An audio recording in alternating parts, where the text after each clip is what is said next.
This week on Head to Head, Rise of Skywalker Secrets. You're listening to Head to Head, a Star Wars podcast. Two fans, two generations, all things Star Wars. Begins now. Hello, everybody. I'm Eric Vansel. And I'm Daryl Sanders. And we're your hosts for this podcast. We're a week away from the Rise of Skywalker. Yes, sir. It's almost here. It is. I mean, so how does it feel? You know what? We've gone on this journey pretty much together. I mean, when we started this podcast, we were about a year and a half away from this movie. You know, I mean, it's been kind of a long journey. Definitely. It's been cool.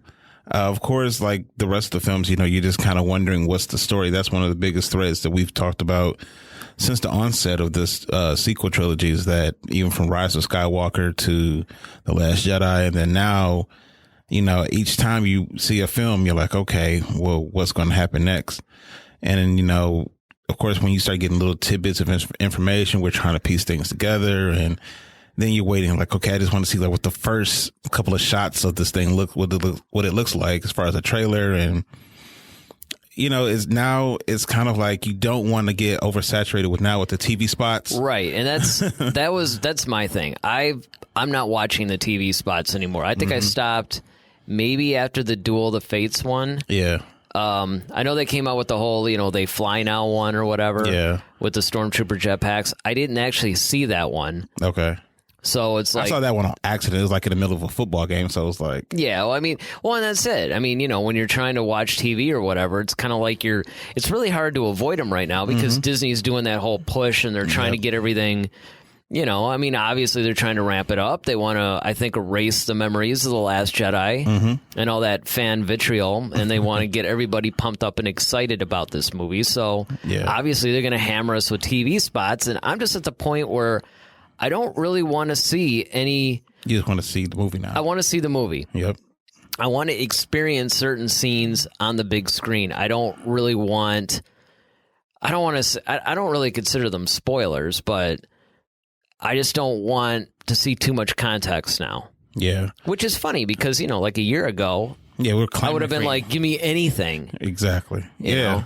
I mean, and that's the thing, like, even with some of the trailers, you know, you get a lot of rehashes of the same scenes. It's just, now you get like maybe a little bit extra, or maybe a line or two here. Well, I'll tell you what they've been doing. They've been hitting the Emperor's dialogue pretty heavy in these TV spots. The Emperor has, and then now they're focusing more like on Poe and Finn, and you know, that's kind of the thing too. But of course, you know, you're still seeing kind of like the same, the bag that they're pulling from the same bag of shots. And so you can tell that they're really trying to be careful as far as like what they wanted to show the levity, which is the whole they fly now thing, which was funny. Yeah. Especially like everybody's perspective on it. 'Cause like, you know, as a pilot for Poe, he's like, wait, they fly now? And of course, Finn is like, I used to be one of these guys. I'm like, wait, we fly? So, you know, that's kind of funny. And even 3PO, because he's like, wait, they're flying? So, like, when did they start doing that? So, it's just everybody's perspective in that little scene. So, that was funny. But yeah, I'm much like you. You know, I just want to see the movie now at this point. Just give me the movie. Just give me the movie. You know, let's get this going. We're a week away. Well, maybe a little smidge over a week. And I'm ready. Yeah, man. I'm ready to see it. Do you know what else I'm ready to do? I think I know. Yeah, you know. I'm ready to go to the Cantina. It's the holidays. Time to get to the bar. Let's do it. Let's go to the Cantina. All right. So, you know, like I said, we've been waiting for the Rise of Skywalker. It's supposed to be the last of the Skywalker saga. So, up until this point, what has been your favorite? You know, and we do this a lot. We quote a lot of Star Wars around each other. But what has been your favorite quote thus far? Well, I mean, you know, like what we got up here on the monitor, right? I got one of the famous quotes, of course, from good old Master Yoda, you know, do or do not, there is no try. But I always thought that was a cool quote. But man, you know what? I got to think about this one. Because there's so many. And, you know, you and I quote Star Wars like constantly. Yeah, definitely. In fact, there have been times where we've almost had entire conversations in nothing but Star Wars quotes. And, you know, that used to drive people insane. And, you know, they kind of felt that we were nuts. But I don't know. You know what? there's a Christmas tree ornament that I have of Darth Vader. Ah, yes. And it's the infamous, the Force is strong with you. Yeah, the Force is strong with you, young Skywalker, but you are not a Jedi yet. Mm-hmm. Just the way that he delivers that line. Right. And just when you really stop and think about, how powerful of a line that really is, especially when, up until that point, Luke has been around people that have been supportive, wanting him to, grow in the Force. He had Obi-Wan, and Obi-Wan was kind of like opening his mind to what the Force was and, teaching him a little. And then, of course, he goes to Yoda. Mm-hmm. So this is the first time, where he's up against somebody that wants to actually defeat him. And now that's going to test his knowledge a little bit. So that line to me is always so ominous. Okay. But, that... All right, what's your second? Because I know it's hard. So it is, I'll give man. you It's two. like, how many of these movies are there now? Because, you got to think in terms of, like, Solo and Rogue One. That's true. And, yeah, if you can count this, the prequels. Yep. I mean, it's just so many. I'll give you one more. You give me one more? I'm in holiday spirit. All right. Well, you know what?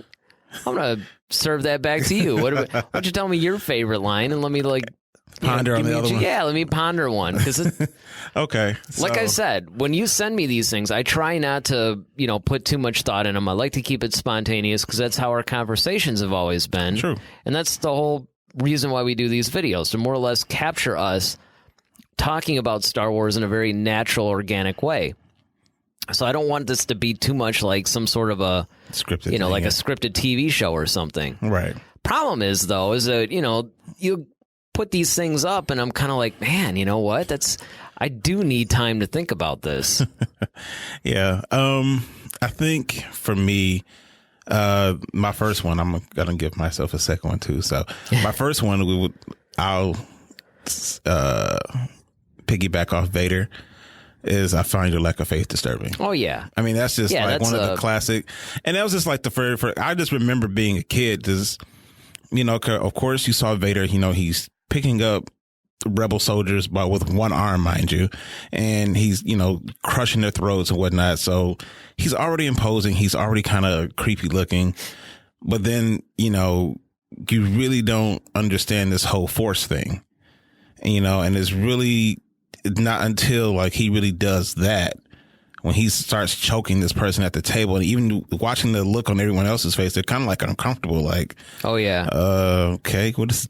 Well, it makes you wonder actually, like how often, because like in Empire Strikes Back, Vader's choking out everybody like left and right, and nobody really thinks anything of it at that point. It's just like okay. Another one, like DJ Khaled. Was it the Robot Chicken one where it was kind of like, okay, look, he thinks he has powers. Yeah, but if he doesn't choke us out, he might actually use his lightsaber on us, which is very real. So everybody just play along, and that's still one of the funniest skits to me. But yeah, at the time of A New Hope, though, it's kind of like you wonder, have they seen this behavior from him before? Or? Well, even if I think it was like, if I'm not mistaken, I don't know the time code, but I think that was our first introduction to the use of the Force. I mean, outside of, because it's either that or when Obi-Wan used the mind trick on the stormtroopers. I don't remember which came first. Yeah, I know. But I think I want to say that Vader faith disturbing. Yeah, I think that was that was or whatever is pretty early. Yeah, that was like the first time we've ever saw the Force in use, and so it's kind of like, whoa, what the heck is this? So then that kind of really piques your curiosity. Then Obi-Wan kind of does it on a lighter side with the whole mind trick thing. So I thought that was cool. But I find your lack of faith, and just how he delivered it, because this guy's making his whole grand old speech, and he's trying to like basically kind of like throwing shade at Vader, like in front of everybody, and how Vader just calmly just kind of makes a pun at it, but he walks over and just he's like, I don't believe in this stuff. He's like, well, I find your lack of faith disturbing. And then he's choking him to prove it even the more. So it's like, yeah, shut up. So, yeah, I think that was probably like my favorite quote. So what's your second favorite? Well, I had it and then I kind of forgot it. But I think, okay, it's up there. There's a whole, Leia says to Han, I love you. And he says, I know. I think that's probably definitely one of my favorites. Yeah, that's a class. That's funny because I actually saw, and I got to send you these pictures, but it's like somebody did like a big thing where a bunch of people did a bunch of Star Wars weddings. Oh, yeah. And so one of the vows was like, they had how the couple takes wedding photos. And so she had the I love you, and then he had I know. So it was hilarious. But I was like, yeah, I got to send those to you. But yeah, that is definitely a classic one. Oh, yeah, that's a good one. And then, of course, another Han Solo one that's my favorite. He's usually the one that I figured most of my favorite quotable, because he's almost like a spectator, and he's almost like how we are. He would react the same way, and I don't just mean you and I mean as a general audience might react to these things, because everybody else, I don't know, he almost has that sarcastic, kind of obnoxious way of looking at he's so some of the stuff.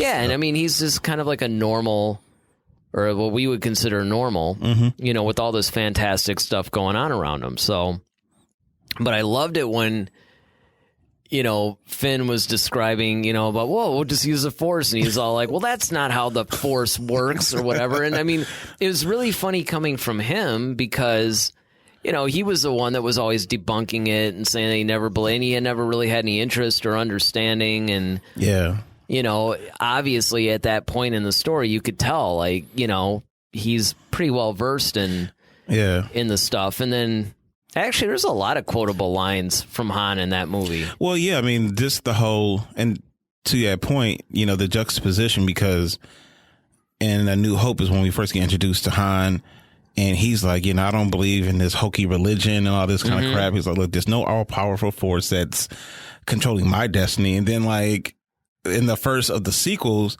he's like, oh, it's true. All of it. Yeah. So I thought that was hilarious. It's like, yeah, he's completely changed his mind. That was one of the things, honestly, that gave me a lot of chills when we first saw The Force Awakens was, Han was just like, yeah, it's all true. Everything, he starts talking about it. Yeah. He's talking about Vader in there. He's talking about Snoke. He's talking about, all this stuff. And it's kind of cool to hear him talking about more of the Jedi Sith kind of thing, know? I think my second would come from Yoda, but it's coming from The Last Jedi. He's another quotable one, too. The Last Jedi, I really loved his whole thing where he was trying to explain to Luke, like, you have to tell them everything, including your failures, especially those, because that's kind of where, and it's like a really like, it's almost like your grandfather really just kind of explaining to you like life. And he said, well, we are what they become, and it's kind of like whatever you give them, they kind of carry on for you. So I really love that. Really that whole speech. That whole, like I wanted that like as a poster or something. Yeah. And I mean, he had some funny moments in there too. Like when he threw that whole, when he's talking about the Jedi text and he's like, page turners, they are not. Right. That was kind of unexpected, actually. Yeah, especially his laughing. He's like cracking up. So he's like rocking back and forth. Yeah, so, I don't know. He was a little aloof on that one. But then again, that's kind of how he was even in, in the prequels a lot of times. Yeah, even in Empire. Man, there's just like, there are so many lines. Yeah. What about you guys? What are your favorite lines from, it could be any of the Star Wars movies. In fact, we can even expand it. It could be from the movies. It could be from the books, the comics. There's a lot of great lines actually from the novels. But, we won't go into that. That could be another whole feature topic in and of itself. True. Very true. But, let us know in the comments below. All right, what do we got next? So, who do you think is the most underrated character in the Star Wars franchise? Ooh. Well, now are we talking? I know. You got clarity. Again with the clarifications. Well, I mean, you basically said, because you could also really do this as who's the most underused. True. Now that I would have to say would be a tie between Phasma and Boba Fett. Yeah, definitely. Two very cool characters, very cool backstories, not really used to their full potential, I thought. But now when you say underrated. Underrated, I mean, like, people really don't give them the credit that they're due based on. In other words, the actual definition of underrated. Yes.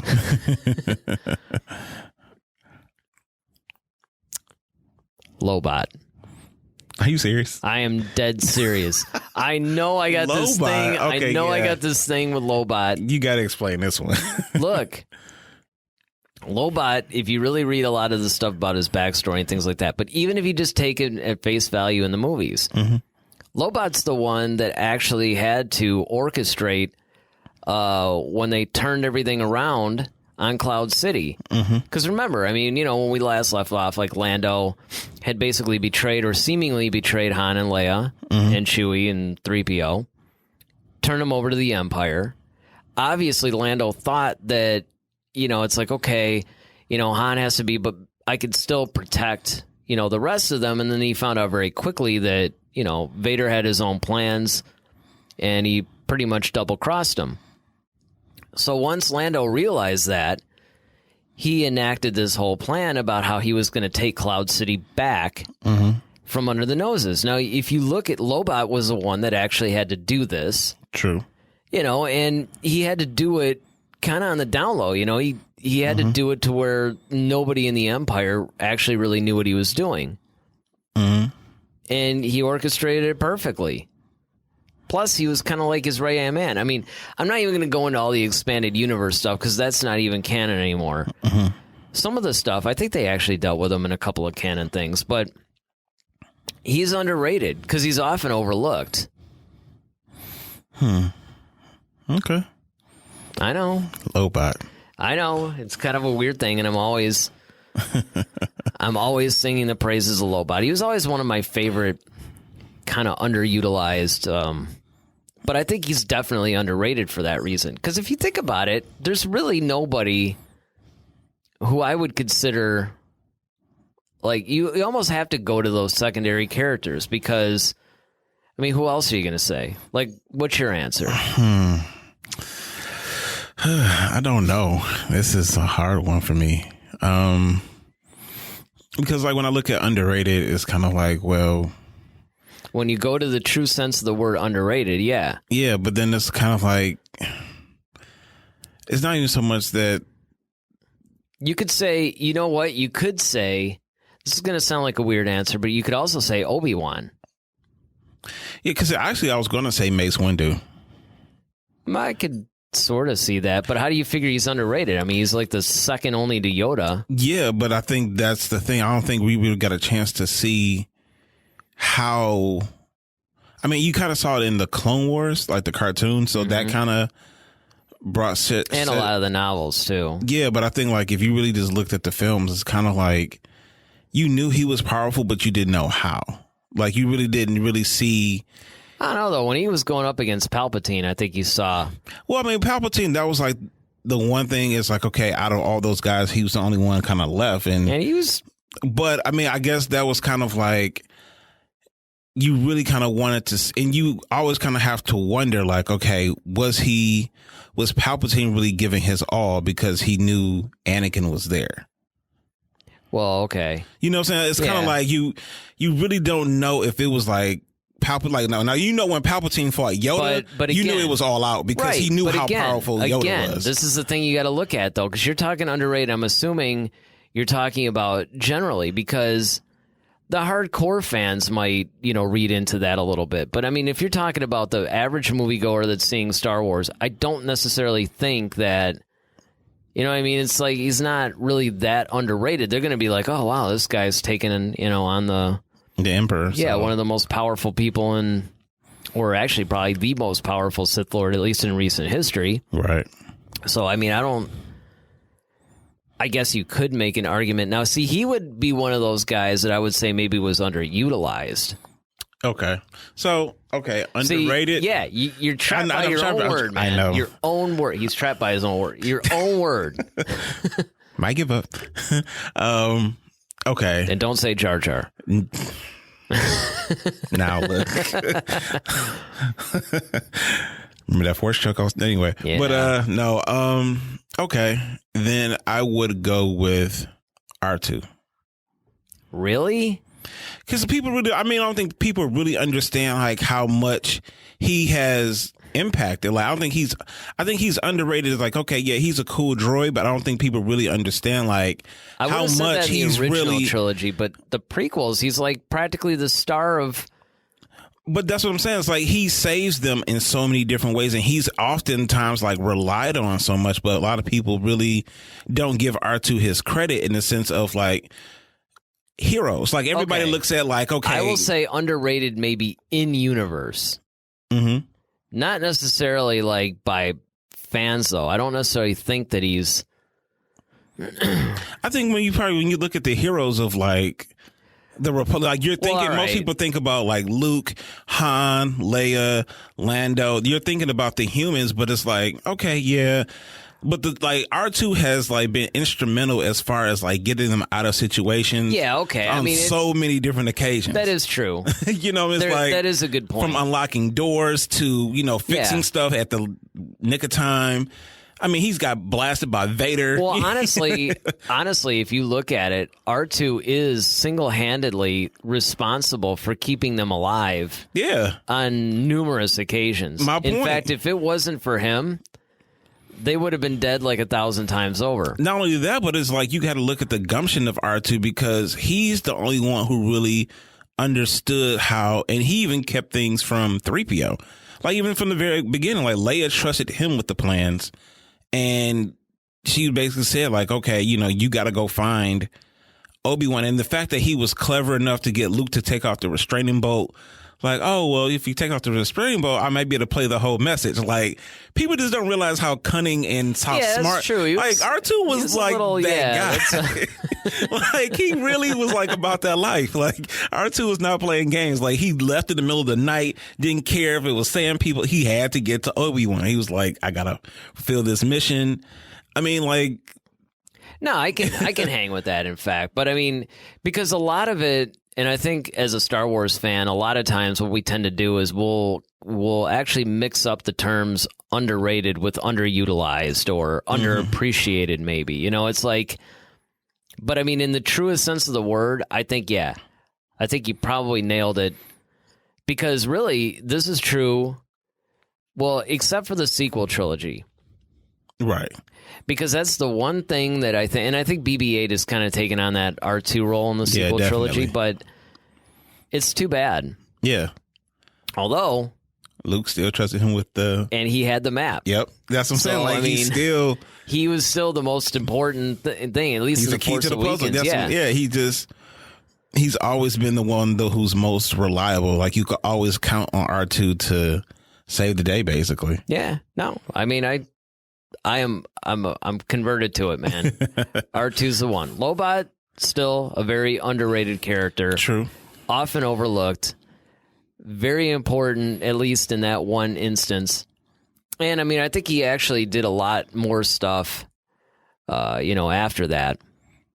As after all, he was Lando's right-hand man. But I got to give it to you, man. R2-D2, pretty much he's the guy. But what about you guys? Do you think that, like us, R2-D2 is probably the most underrated character? Because remember, I guess it could be just anybody, right? I mean, that was the whole idea. Well, I mean, I did say who was the most underrated character. So it is the most. Yeah, out to you, whoever that, All right, so. Yeah. Okay, there you go. It's a clarification. So who is the most underrated character in all of Star Wars? Leave your comments below. Or hit us up at Head to Head SW on Facebook, Twitter, Instagram. All right, what do we got? All right, so now, originally, when we first, I won't say first started the podcast, but early in our podcast, we kind of talked about, Kevin Smith and how he got a chance to visit the set for the Rise of Skywalker, and a lot of people were talking about how, you have to see the ending or the last shot of the Rise of Skywalker is going to blow your mind. So we got really interested and we got really excited about that. And we've heard that from several people. But now, apparently, they actually had to do some reworking. And I heard they actually changed the ending because I guess some people saw the movie who pre-screened it and they didn't like it. That turned out to be not true. Okay. Yeah, that's good. JJ kind of debunked that. In fact, the first actual screening, there was that one. There was a kid who was basically terminal. Mm-hmm. They screened it for him, and I guess it was only. We record these on Fridays, obviously, so it was only a few days ago that the cast finally saw the movie for the first time. Mm-hmm. And Richard E. Grant he put out this video. He was really emotional. He's talking about how, he's a Star Wars fan too. But he was actually talking about how, the movie it moved him. Sometimes he was standing up and cheering, fist pumping in the air. It was just, and you could tell it was genuine. This was not the case of an actor just promoting a movie or anything like that. Like, he was really moved and he made this whole video. So, yeah, there was a lot of stuff going around that, oh, yeah, the movie's in trouble and all this other stuff. But it just goes to show you how powerful rumors and misinformation and how easy it is to spread it. Because if you think about it, anybody can get on, make a YouTube video, say, hey, I got inside information, and it spreads. Yeah. I can't count the number of times, even in music, where, some fan will be like, oh, yeah, I hear, this band's reuniting or whatever. And actual radio stations will pick this stuff up and report it as news. All because, a rumor actually starts and it gains traction and it spreads. And that's kind of what's been happening here. And I think you have a case where some people, I don't know why, but want this to fail. Yeah. And then there's other people that are so afraid. I think that's what they're doing. I think they're preying on people's fears because of The Last Jedi and because they know the fan base has been divided so much. I think they're kind of like, okay, this is a good way to kind of almost like troll a movie in a way. Yeah. Like, oh, absolutely. Well, there was, I forgot exactly like how it happened, but there was even some evidence that some people affected the Rotten Tomatoes meter. By just like using bots or something to, vote or whatever. It's funny what lengths people will go to either defend or, poison, reactions to a film. And it's just sad. I just think that I personally think that this movie is going to be phenomenal just from, the fans' reactions that, there's a lot of hope. And everything built into this film.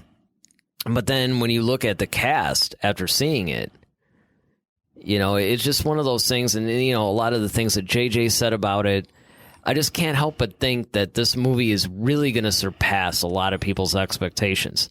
Some people are going to find issues with it no matter what. Of course. But that's just kind of the nature of being great. And Star Wars is a big enough target. And ever since... a lot of people point to the box office disappointment of Solo. I don't think a lot of people hold that against Star Wars at all. I don't think people are saying like, oh, yeah, this once mighty, invincible franchise suddenly has a weakness or something. It was really The Last Jedi where people are like, you ruined my childhood. Well, first it started with Lucas with the prequel trilogy. But because you didn't have the internet and everything quite the way it is. You had it then, of course, but it's not... Social media wasn't to the... Yeah, extent. Social media was still kind of in its infancy, and people weren't just so locked in and tuned into it like they are now. So, you had people that were, I guess, unhappy with it, but, not to the degree that The Last Jedi has experienced. And in some ways, now The Mandalorian, of course, has helped. But unfortunately, this is going to be the one that could turn it all around. Yeah, I hope so. I think that, I agree with you that it's going to be an awesome movie. I think from things that I've seen already, just visually, and I just love JJ's storytelling. So I think that it's going to rock out. Hopefully.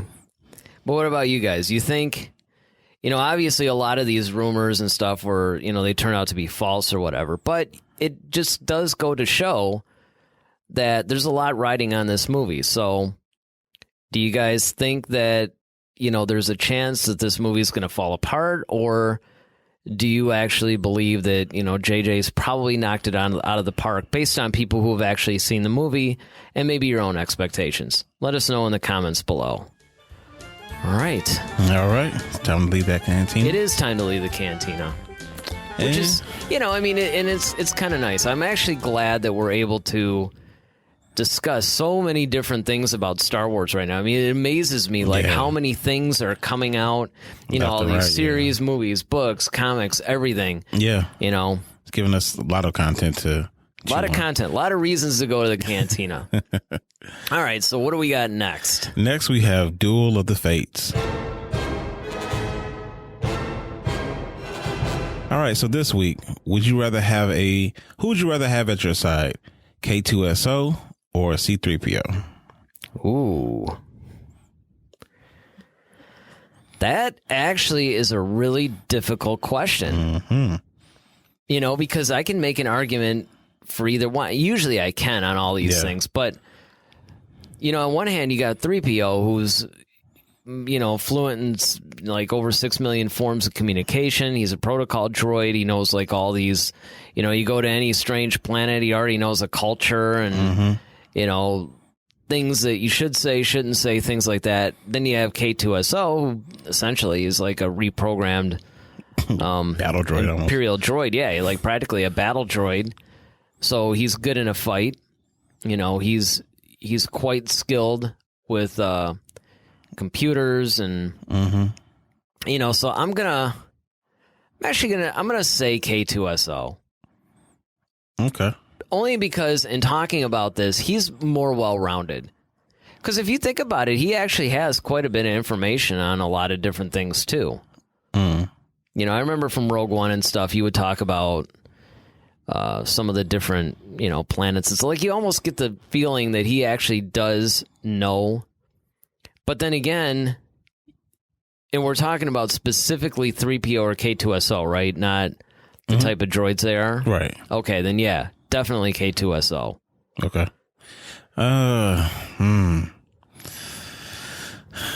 You know what? I'm going to try to go for 3PO on this one. Oh. I think we'll go now, for 3PO. Are you doing this just because... Yes, not no. I know. I'm actually surprised. I'm surprised that you're saying that. I thought for sure you would go K2SO. Well, yeah, I say 3PO simply because for the fact that, yes, I think 3PO will come in handy just in situations like, I guess I put myself in the mindset of if I was in Star Wars and I was, one of the action characters. 9 times I couldn't fight, or I'm a Jedi or something like that. So the thing that I would need help with is okay, I'm on some strange planet and there's some guys talking. I don't know what they're talking about. That's what 3PO would really come in handy for me, because either he kills the communication barrier, which I think that's going to be the biggest struggle for me, traveling from planet to planet, system to system, is that, you run into some squid looking dude or whatever, or he's got one eye or something like that, and he's grunting and I don't know what that is. And so the fact that 3PO is there, he can kind of decipher, and then he knows, okay, well, it's, you don't offend. If I wanted to offend someone, he could tell me how to do that. If I don't want to, same thing. Yeah. But if you think about it though, that would be about one of his only, that an interpretation. Yeah, but I think that's what I would need. I think everything else. So you're basing this based on whatever kind of character you are. Yeah, that's but overall, because I said which one would I rather have at my side. K2 could probably do the same thing. Maybe not quite as. I don't know. We don't know that about him. That's why I'm just going based on what I know. Well, but the problem with doing that, other than a couple of the novels that have featured him in it. Mm-hmm. You got one movie versus 3PO has actually been in every single film. True. So we do know more about him. Yeah, that's why I went with 3PO, just because I think who I would rather have at my side would be. Yeah, but if you think about it, though, he'd be like a liability. You'd have to protect him. K2 could actually fight with you. True. help you strategize. That's true. You know, I mean, you wouldn't have to worry about him. He could take care of himself, and he could probably help save you. True. I mean, I don't disagree with that at all, but I still feel like 3PO would be more of a help because I think I could prevent a lot of things from happening knowing that he can decipher the language barrier. So it's kind of like when Luke walked into the cantina, you know, and the guy just started, you know, little walrus dude was grunting at him, and yeah, you know, it's like I don't know what that means, right? You know, if 3PO were there, he could have interpreted, or he was like, "Sir, you know, he really doesn't," you know, or he could talk back for him for me, and it's like, "Oh, okay," diffuse the situation before it even begins, and so it's like, "All right, thanks, 3PO," you know, but. At the same, I mean, don't get me wrong, K2SO is menacing too. I mean, the thing is like, what, 7 feet tall or something crazy like that, or taller. So, I mean, on top of that, he's heavily armored. He is good with a blaster. I think K2SO would be more fun to talk to. Oh, yeah, without question. Just because of his sense of humor, his sarcasm. Sense of humor, and you know, he's kind of he's definitely more of a conversationalist. Yeah. I don't know.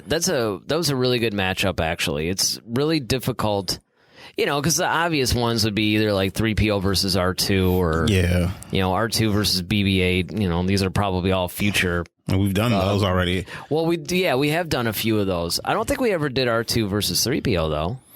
I don't think we did those two. I think we did. I know we did R2 versus BB-8. We did do that earlier. It might have actually been one of our earliest episodes. Yeah. You know, we could do something like R5 D4 versus R2 D2, or you know, you start going you know, like really crazy with some of this stuff. Well, we got to still figure out what this new Droideo is going to be about. Yeah, I know. That's going to be weird. Well, there's a lot of things coming into, like I heard the Ewoks may actually be back. Oh, wow. Which makes sense. I mean, I know this is a little bit of a divergence, but if you think about it, you know, Leia's down to like, when we leave The Last Jedi, she's down to like what, like 10, 14, something like that, people that are left in the Resistance. Mm-hmm. If you think about it, if you have to go and you have to regroup and, you know, recover from this tremendous loss that they had, who would be most likely to help her? The Ewoks. If they remember her, yeah. Oh, they totally remember her. Not to mention they got 3PO with them and they worshipped him. Oh, yeah, he'll be back. So, you know, I mean, and Endor is a cool place to hide, and it makes sense, too, because we saw the wreckage of the Death Star, so, you know, we theorize that maybe that's like the ocean moon of Endor, or maybe it's like some other, you know, it might be either on the forest moon, and it's just the other side, or maybe it's Endor itself, who knows, but it just seems like that would weave into the story, so... Yeah, I don't really know why I brought any of that up, but it's like talking Star Wars, man. It is. I mean, that's what we do. Yep. We're just doing what we do.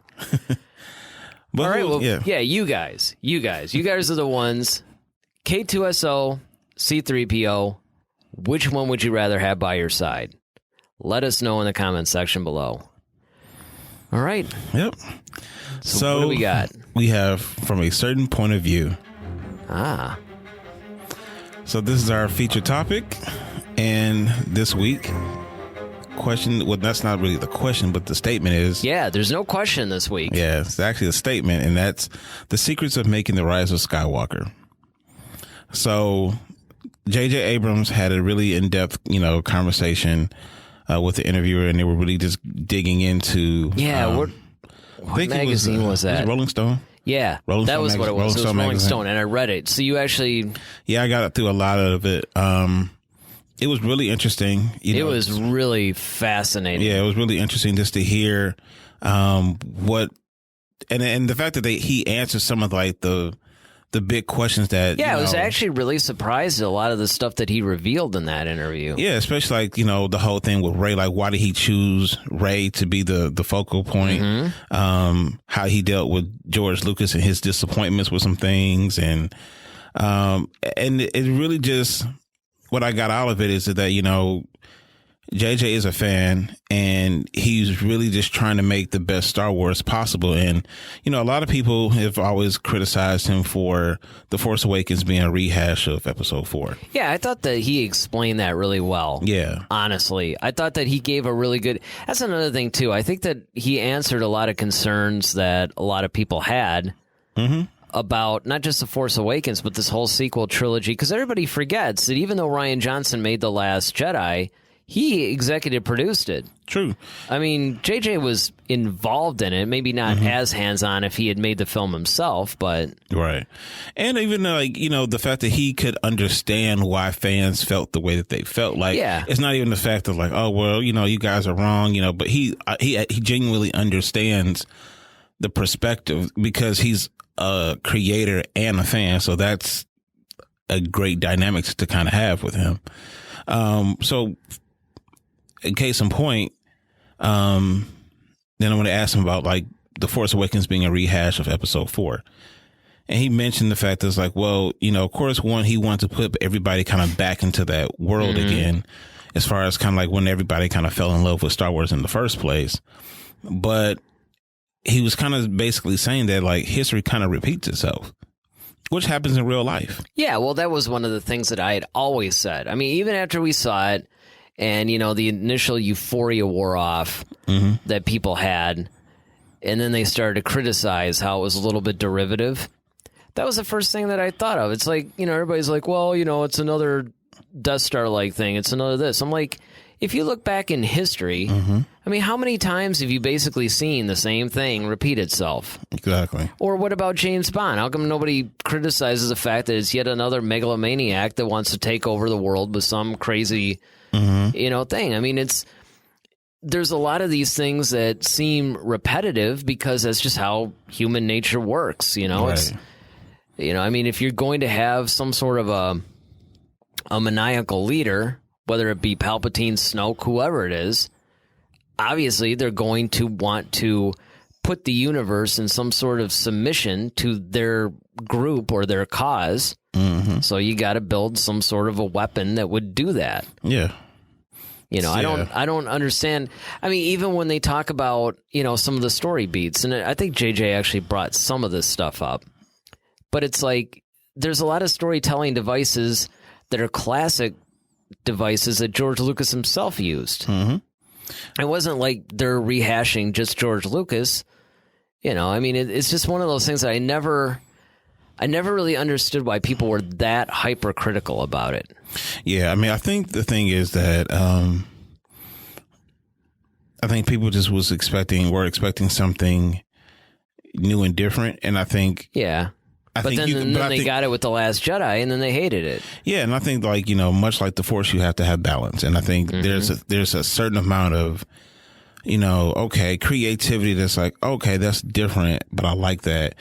And it's pushing it forward without taking you out of it. And I think that was, and even when they brought up, you know, The Last Jedi, you know, he liked where Rian Johnson went with it. He liked the fact that he understood where Rian was going with it. And he made some choices that, you know, he wouldn't have made. But then he flipped and said, well, you know, I would have made choices that he wouldn't have made either. So that's the thing about being a filmmaker. What was interesting, too, is kind of like, when he was saying that, too, he's like, if Ryan had actually made The Force Awakens, which really would have been interesting. Right. You know, and then, of course, you know, they had released some information about what Colin Trevorrow would have done with Episode 9. You know, for one thing, there wouldn't have been any Emperor. You know, he confirmed that the whole Palpatine thing wouldn't have been a thing. And that's why I'm glad. I was so happy, actually, when JJ was returning to do Episode 9, because, number one, I thought that, okay, he can, pardon the pun, but finish what he had started. But also because I think that it's a nice bookend. You know, he started off this whole new trilogy where, you know, it was kind of like you can go anywhere. I mean, nobody really knew what to expect. And I think that that's why when people saw a little bit of the same thing, they were a little disappointed. Probably because they felt like, you know, there's all these possibilities that you could have done, and you chose to, in some cases, actually retell Episode 4. Let me ask you this question. So, and I think partially the reason why people are having problems with the sequel trilogy is because, you know, the original trilogy, we had George Lucas' story. Mm-hmm. So it was his story for episode 4. He directed it. Episode 5, it was still his story, just Irvin Kershner directed it. And then you had still his story in episode 6 with Return of the Jedi. So that thread is still his story. Even with the prequels, we always admitted that the story was great. It was just the execution that was bad. Yeah. So let's jump to the sequel now. So you're saying, like, what if JJ had written the entire story, but then turned it over to... See, and that's what I think should have happened. Exactly. And that's when we were talking about, like, okay, they need to have a plan. And I think if we had a consistent... Because now when you letting everybody kind of have their take on it, it's one thing to direct, but there's another thing to create a whole story around. And I think that's where a lot of people got lost, was because now JJ kind of had it in this way. It's like, okay, this is familiar. And I think if JJ wrote The Last Jedi, then it would have been fine. And maybe even Colin Trevorrow could have done, you know, Rise of Skywalker. Because if he had written the story, then it would have just been executing that. And that's what I mean. And it's like almost like Disney did this whole like choose your own adventure route with the whole sequel trilogy, where each director could just pick up the story and go wherever. Yep. And the problem is that they decided, okay, let's just go out and find all the coolest, hottest directors and then find out like what their concept is. And if we like their concept, we'll let them run with it. But the problem is there's no cohesion. Exactly. And that's where I think the biggest problem. And that's why I think that, you know, all the fans who were really disappointed, I can understand. Mm-hmm. You know, I mean, even though we like The Last Jedi, you know, we talk about all the problems that it has. Mm-hmm. I mean, we're not blind to it. We just enjoyed the movie. But I admit that I remember when we came out of the theater, though, we were kind of silent. Like, we weren't... Yeah, we went like 2 miles before we even went said 2 miles before, because I think both of us were still processing, like, did I like this movie? Yeah, like, okay. You know, I mean, what did I just see? It didn't really feel like Star Wars, really. But it was cool, the fact that we both felt that way, because it's like, sometimes... Because I remember, like, after Force Awakens... We both liked it, but it was like I kind of had a different viewpoint than you. But then we kind of talked about it. I was like, yeah, you know what? That does make sense. And then I kind of got really got on board with it. And of course, after seeing it like, you know, 6 or 7 times, you know, I really locked into it. But I think we both tried to go see The Last Jedi again.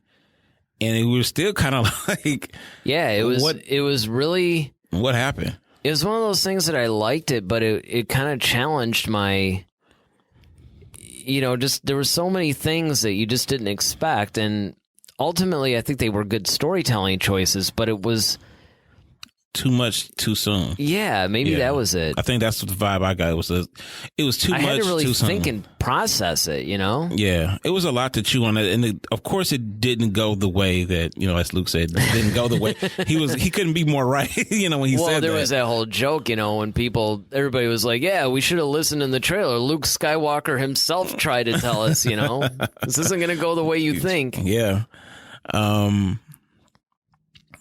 but I think that, you know, even like I said in this Rolling Stone interview, you know, he spoke about George Lucas and how much he wanted to please George Lucas and said, like, look, I want this to be his favorite, you know, movie, because he has so much respect for George and how much he sat down with him and talked it out and worked through. And I think that's why Force Awakens really is going to be, I mean, even though Rian Johnson did talk to George as well. Oh, yeah. But I think, like, because... Well, and that's really what's interesting, too, because especially with the saga films, you know, George kind of stayed away. Like, he would talk to them and everything, but he kind of stayed away. But then when it came to the standalone films, he's on the set, you know, he's doing all this, you know, I mean, geez, on Solo, didn't he end up directing a scene or something? I mean, it was like...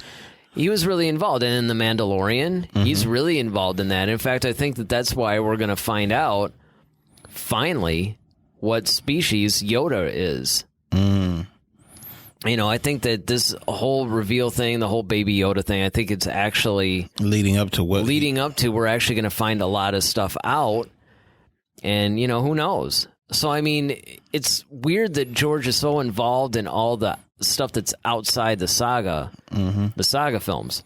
And that's why it was encouraging that he actually did talk to JJ at length. And I was really encouraged by the fact that JJ went to him and said, hey, how would you do this? Yeah. Like, how would you wrap up this whole thing? Yeah, and this is the story. Like, he kind of laid it out. And even when Chris Terrio, who's like the co-writer for Rise of Skywalker, and just listen to JJ, like, just give those little tidbits about like how he will walk around, like literally carrying like books, and comics, and he actually became an encyclopedia. I mean, one of the things that really excited me about the possibilities of how good this film could turn out to be is the fact that this guy became such a disciple of a lot of the expanded, not the old expanded universe, but, a lot of the novels and comics and things that are coming out. He really wanted to, talking to the story group, trying to really understand the whole scope of everything that's out there in Star Wars. And I think that finally, that's what somebody needs to do. We need a lot of that connective tissue in the entire canon. Yeah, definitely. Especially going forward, too, because now you have this whole world that you can kind of explore. And, they keep asking, like, is this really the end of the saga? Like, does it really have to end? And why does it have to end? And, do you think that the Skywalker saga should end? It almost sounds like another, from a certain point of view, topic. I don't necessarily think that it should. I mean, here's my thing. I got like two different takes on this. One, if it does end, I don't necessarily think that universe or the characters that we were introduced to need to end. Like, for instance, you can end maybe the Skywalker part of the story, but why can't I know what Rey and Finn and Poe and all these guys are going to do? Or anything that's been set up in this universe. The other side of this whole thing is that the old expanded universe novels prove to us that even though some of them did get a little bit far-fetched and silly, there was a lot that you can tell continuing on with the Skywalker saga. Now, what I would do is I would actually continue it on in animation. Because the problem is that if you're going to continue the Skywalker saga, I mean, Mark Hamill, can only do so many more of these movies. Right. Before he either gets too old or he unfortunately becomes a Force passes ghost. on. I mean, look at what happened with Carrie Fisher. I mean, these people are not getting any younger. I mean, it's so funny too because what did they get James Earl Jones to do recently? Something in the Star Wars thing. He's voicing Vader for something. Oh, was it Vader Immortal? No, I know what it was. They were thinking about doing that whole like Vader series or something. Oh, right. And he was the one that they signed him on first, I guess. And I'm like, okay, well, remember that joke we used to make? Like, you better get him to say like every word and the entire alphabet and stuff like that. So you could just create phrases in his voice because he's only going to be, he's like, what, 86 or something now? Yeah, and it's cool that he's still coming back to do Coming to America. I know. Yeah. I mean, that's just awesome. I think that's great, but I also think it's great that he keeps coming back to Star Wars. He loves it. I mean, he loves, and that's when you really don't see him, like, of course, like on the, the press stuff, as far as, him at Celebration or stuff. But I would just love to see him at Celebration, like one. Oh, that would be amazing. Yeah, that would just be mind blowing.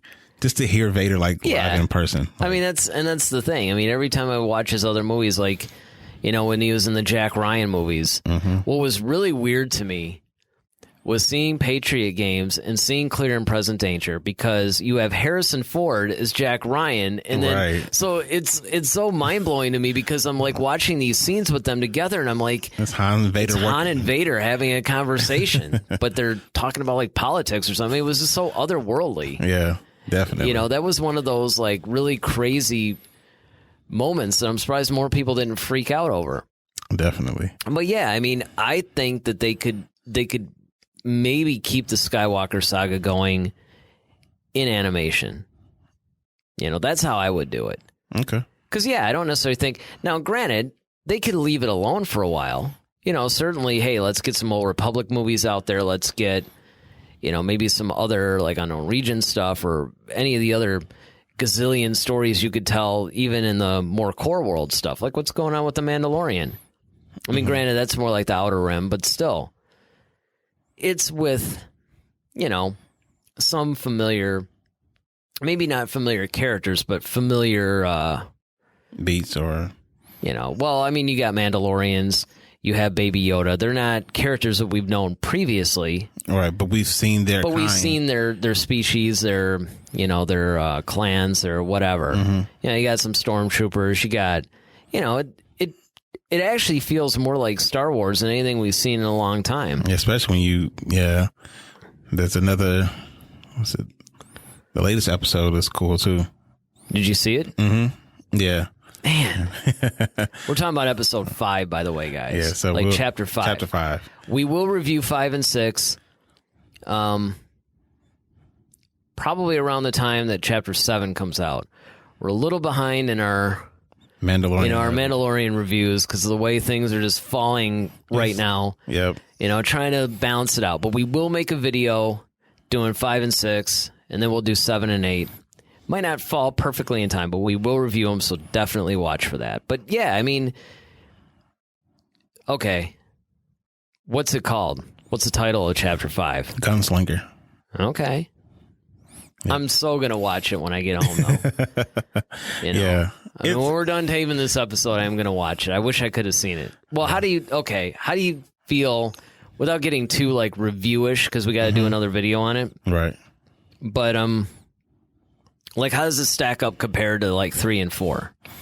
It's, the cool thing about 5 was it's kind of like a filler episode, but you see it kind of like, it kind of slows down from the last one. Okay. So from 4, it slows down, but it's Is it one of those things that, like, as a standalone, it's kind of filler, but you could tell, like, maybe in the context of some upcoming episodes? It's a cliffhanger at the end of it. So it's kind naturally. of... So, yeah, they always kind of put that. So it's like, okay, there's this... Well, this whole week to week thing kills me. I know. It's like, that's why I said, like, you love it because it's like, okay, it gives you something to talk about. Yeah, and it puts everybody on the same page. But my grandfather, like, it's always just kind of like, man, like, every time I get into this, it's like, it's over. And I just wish it was like a standard time. Like, I wish it was just like an hour show. And how long was this one? Like, 4 actually was kind of long. I think it was like 37 minutes. Yeah, how long is this one? I don't recall, but it seemed like a bit on the shorter side. And that's the thing. It's like, kind of like how we said, we hate how sometimes we will, you don't want to see the Mandalorian just walking for like 10 minutes because it's like, okay, that's 10 minutes. You could have, well, this is another reason why. I mean, it was funny when I started watching 24, and I think you might have done something similar. I don't remember because it took you a while. But when I first started watching it, it was like, I think season 2 had just been released to DVD or whatever. So it was like 1 and 2 were on DVD. I watched them, binged watch them, of course. Couldn't get enough of it. So when season 3 came out, that was the first season that I could have just watched on TV, but I didn't do it. In fact, 3 and 4, I purposely waited till they were released on DVD and then binge watched them. It wasn't until season 5 that I'm like, okay, I can't do it, man. I gotta see this. Like, I can't wait another whole year knowing all these. Yeah, because all these new episodes are being pumped out. So I decided to do it. Well, I got used to it, but it was tough, especially with 5. I was about to say, God bless season 5 of 24, but oh man, yeah. Anyway. And that's kind of what I'm feeling on The Mandalorian a little bit. Like, in some ways, I almost wish, especially because it was only like a month and a half. I mean, if it weren't for the fact that we had this show. And the fact that I was just like, I just couldn't wait for this thing. Like, it would kill me knowing all this new Star Wars stuff was being released and I wasn't watching it. But I can't help but think that maybe if I had just waited till the whole thing was done and then just binge watch all the 8 episodes or whatever. Yeah. maybe it would be cool. I don't know. Well, see, that's what I'm saying, because I know there's supposed to be, 10 episodes? Is it? I thought it was 8. I'm like, 8 or 10? Well, it's supposed to end. I think it's got to be 8 because it ends in the end of December, right? Yeah, it ends like either the last Friday of December or sometime before. So it's got to be like 7 or 8. So I'm just wondering, like, okay, how soon are we going to get season 2? Yeah, because I know they've already started shooting it. Sure. Well, I think they're probably going to do. So what, they release this in late November? They're probably going to do it again next November. Ugh. I know. See, but well, we went through that with Cobra Kai, though. Yep. We think like at the end of the thing, it's like, oh man, I'm never going to be able to wait a year, but and that's why you got to find something else to occupy your time. You do, and then and then you're cool with it. Yeah, and the cool thing about, like, even with because it was even crazy going back to the Rise of Skywalker is that I was watching an interview with JJ on the Tonight Show. Was it with Fallon or Kimmel? I think it might have been with Kimmel. But if it's Tonight Show, it was Fallon. Was it Fallon? Or? Kimmel, though, he comes on later. I forgot what time, but yeah, I think it might have been Kimmel, though. It could have been, because I know everybody has been doing like every show, like multiple times actually. Yeah, but he was basically saying, like, all right, Star Wars. This is like around like the beginning of like around November or something like that. And then he's like, "Yep, I just finished it," and you're just like, "Huh?" And it's like. Yeah, you finished it like on November 24th or 26th. It was like a week ago. Yeah, and that's what I'm saying. I'm like, wait, I thought it was done already, but it's shooting, but and they was editing. But then it's like, oh, we did some reshoots too, and they're like, yeah, we still did reshoots all the way up until then, because it's like there's a couple things, so you're kind of like, you gotta wonder too if the actors are like, oh, come on.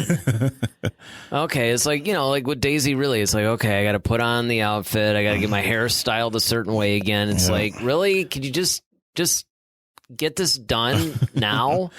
Yeah, at the end, just kind of like, okay, is there anything else? Are you sure you want me to shoot this like a million different ways so you have options? Because I always wondered, like, well, especially for somebody like Ian McDermott, because he got to put the mask, the whole makeup on for Palpatine. Exactly. It's just one of those things where it's like, okay, you understand that like a certain, because usually they'll always book reshoots in any really big budget film. So usually it'll be like, okay, they do the principal photography, and then they go, okay, if we need reshoots, we need you available probably around this time, and that's when they're going to do them. Mm-hmm. But in this case, it seems like they've been called back at least 2 or 3 additional times. Yeah. You got to wonder. They're trying to get it right. And well, they are. And maybe the actors are on board with that too. But it just seems like, really? I know, right? Then again, they are in a Star Wars movie. Mm-hmm. I actually probably would be like, sweet, reshoots, Yeah. I get to do this again. Exactly. But I say that now. Until I'm like in 3 months of, like heavy physical training and training with lightsabers every day and just like, well, plus in this 12-hour days too. Oh yeah. It's like, or more. Mm-hmm. So yeah, I got to give it to him. The fact that he's actually taking the time to make sure that this is right, I'm all on board with that. Mm-hmm. What about you guys?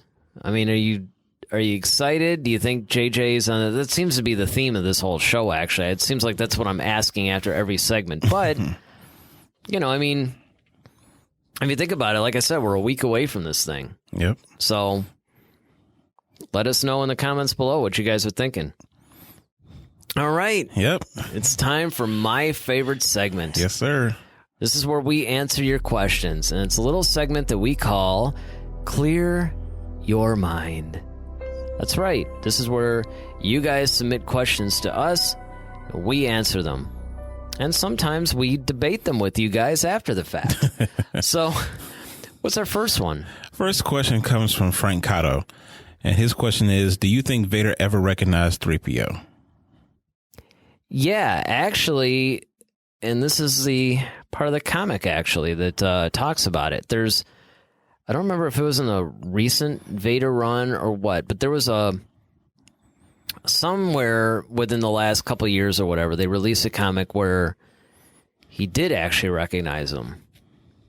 There was even talk about, when Boba Fett goes to shoot in Empire Strikes Back and then Vader knocks his hand down because he was afraid he might hit 3PO. Although I don't know why that would be a problem, considering 3PO is already in pieces. But yeah, I think he was more afraid that he was going to damage some of the equipment, and now he can't, do what he needs to do. That's what I would think. But there is canon confirmation, though, that he does recognize 3PO, that he sort of acknowledges him a little bit. Because I always thought that was a really strange thing that Lucas did.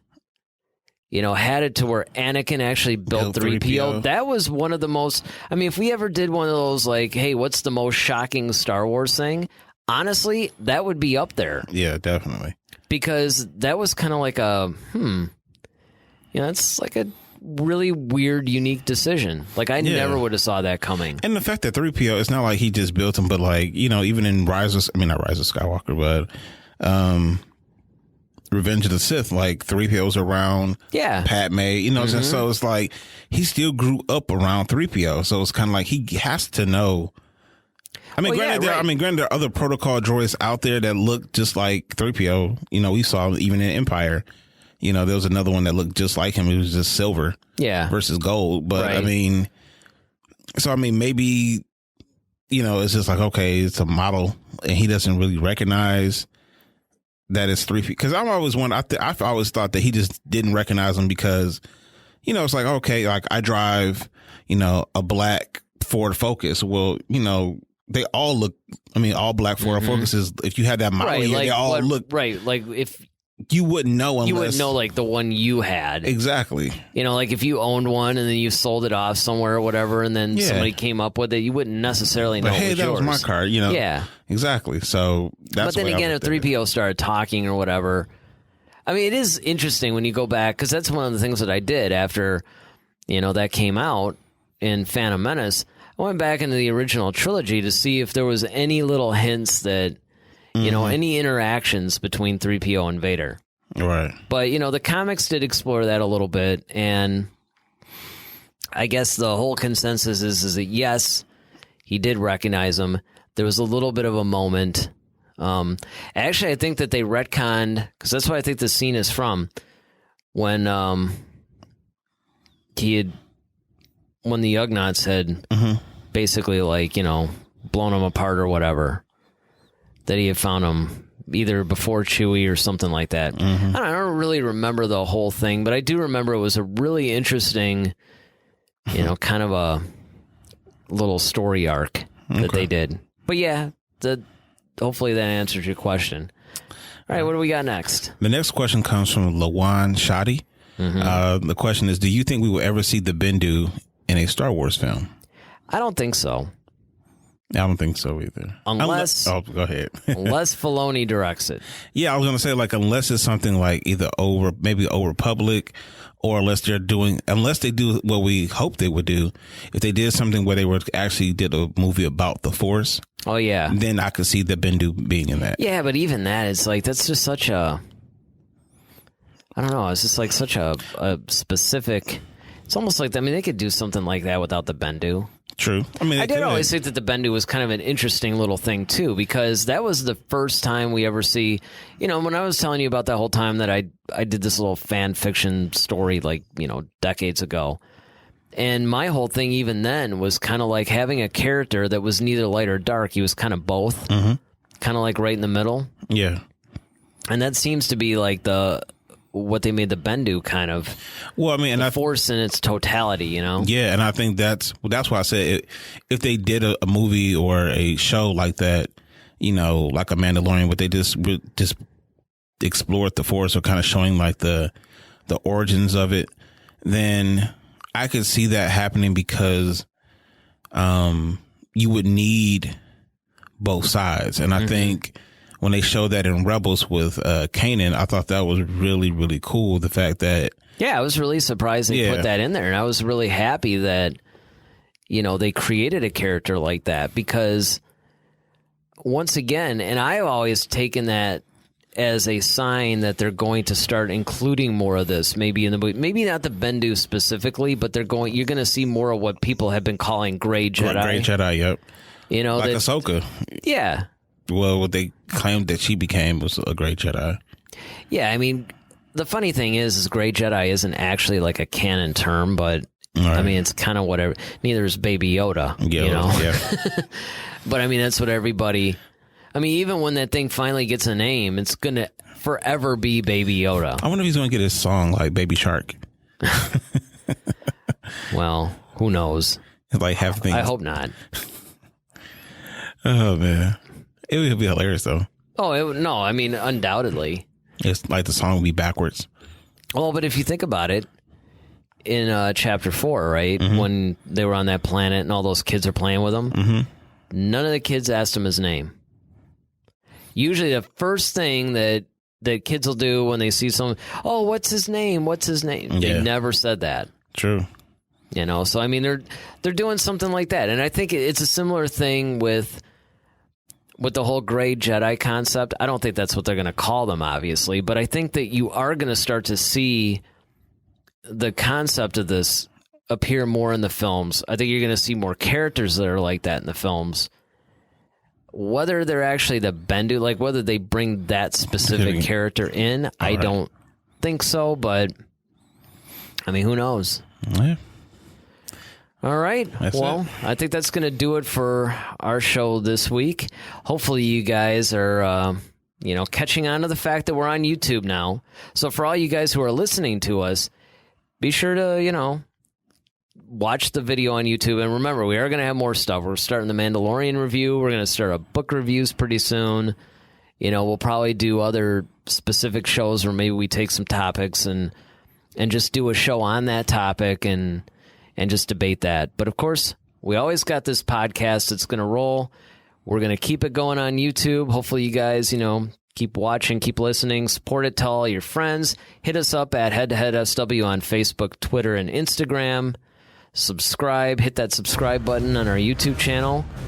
I'm Eric Vansel. And I'm Daryl Sanders. May the Force be with you. Always. Head to Head, a Star Wars podcast. Be sure to follow us on Twitter at HeadToHeadSW. Submit your questions for our next show. Visit our official website at headtoheadswpodcast.com. Until next time, may the Force be with you, always.